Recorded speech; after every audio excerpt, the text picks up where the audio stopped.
Hi, I was just reading my book here. Mrs. Hen Goes to Market.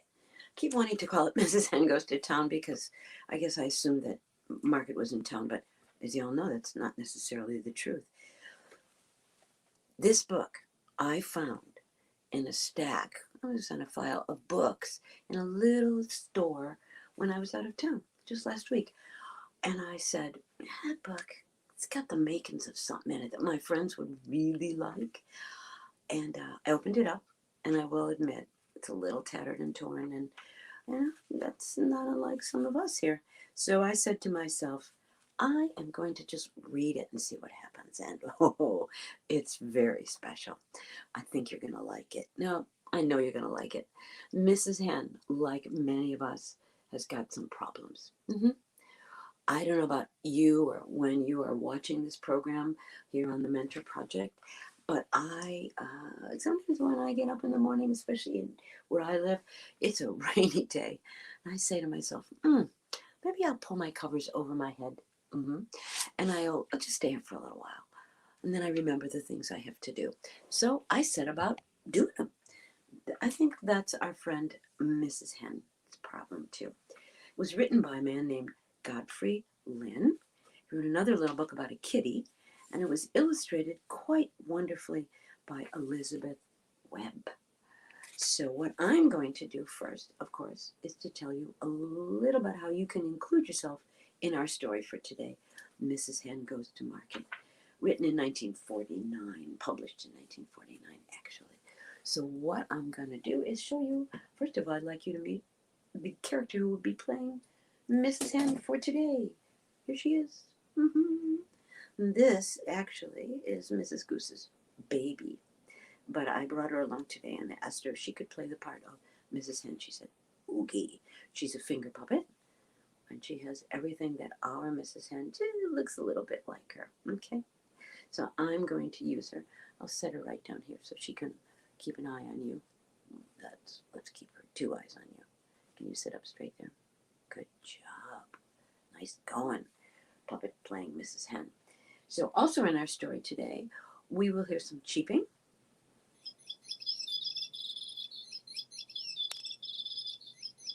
It's one of the chicks. Oh, cool beans. I'm going to put him here. You can't see. But trust me, he would be here. Want to make another sound for them? I love it. I love it. And he goes on. He's going to sit next to his mom. And let's see, here's what you can do to make your own very chicks. You can use one of these. Now, the chicks have a small part, but an important part, because Mrs. Hen, they're part of her day. It's a big part of her day.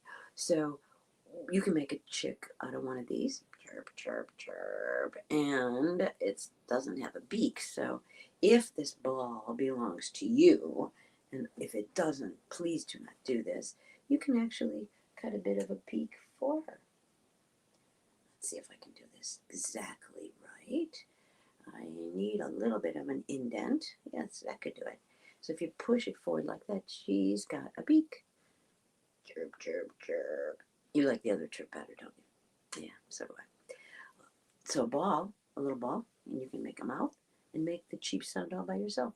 Cheep, cheep, cheep. I'm not cheap, nor are you.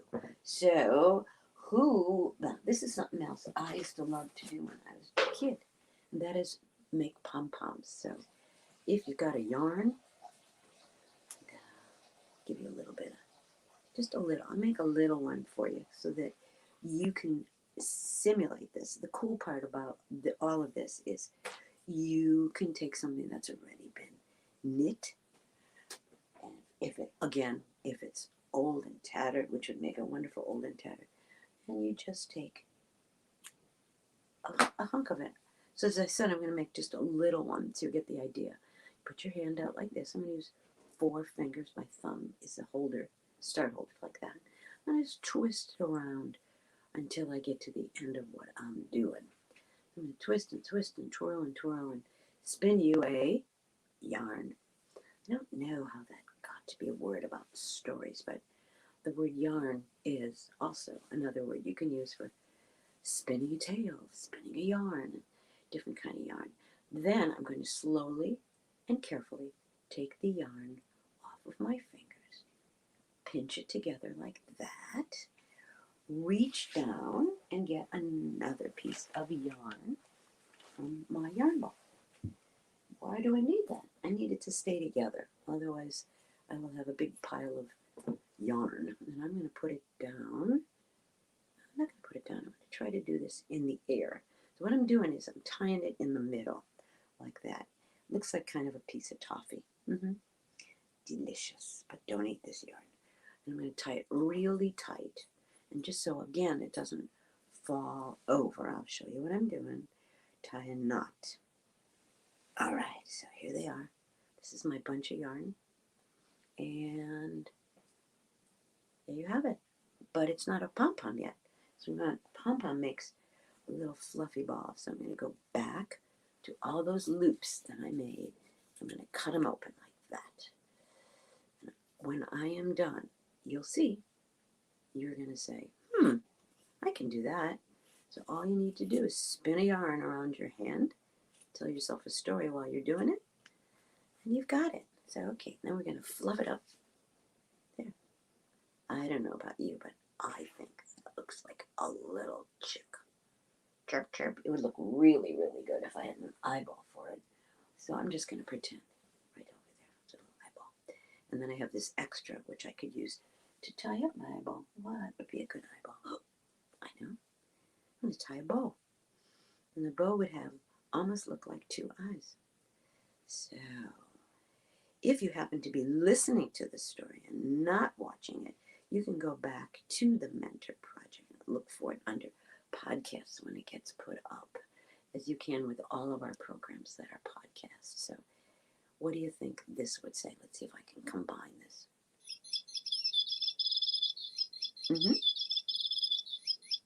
Awesome. Thank you for coming to my story. So we have one, oh, I have another chick I made for you earlier.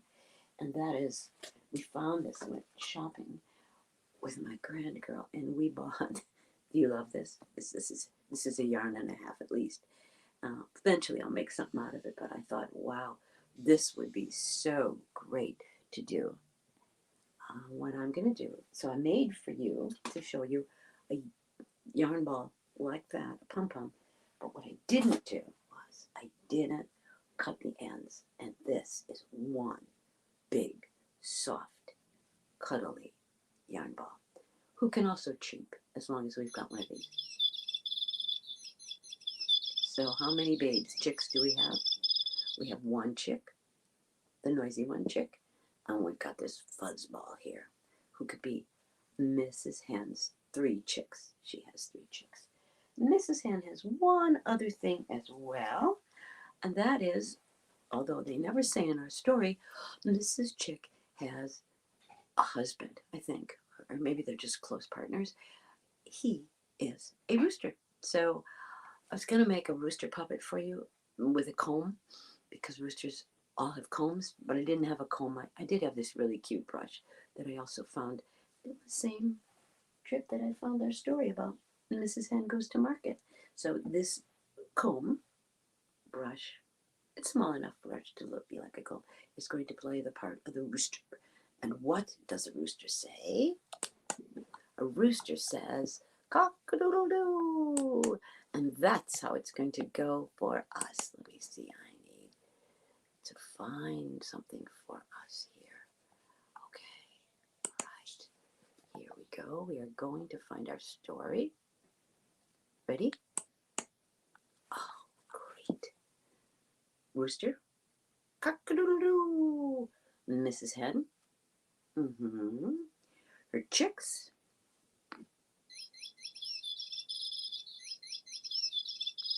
all 3 of them.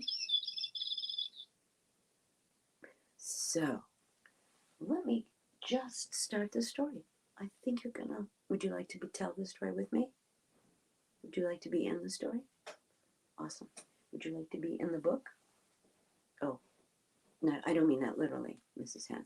You want to be, okay. Mrs. Hen wants to be in the book. So I want you to listen for these following things in our story. This is a story about waking up in the morning and not wanting to get out of bed. This is a story about not feeling that anything you do is as important as what other people do. This is a story where Mrs. Hen, in this book, facing the wrong way, girl, learns, but that may not be the truth. So, Mrs. Hen and I, oh yes, she wants to pretend that this is her bed. She's really weird. Mrs. Hen Goes to Market by Godfrey Lynn, presented to you by the Mentor Project, you out there, and me, Marilyn Price. One morning, very early, Henrietta Hen lay in bed and opened one eye. She saw the sun just peeking over the hill. Then she heard the rooster cry, cock-a-doodle-doo, and she knew it was morning. Henrietta thought, everyone else is going to be doing something wonderful today, but I do the same thing day after day. I want to do something wonderful too. I cook breakfast. I wash the dishes. I sweep the floor and go to market. She sighed a big sigh. I don't even want to get up. But she did. She cooked a big corn pudding for her chicks. She fed them lunch in a big, and then she took a big red handkerchief full of lunch for the rooster. She shooed the chicks into the garden to play, and off she went. Same old dishes, mumbled Henrietta as she washed the dishes. Same old dust, she muttered as she swept the floor. And same old going to market, reaching for her bonnet and her shawl.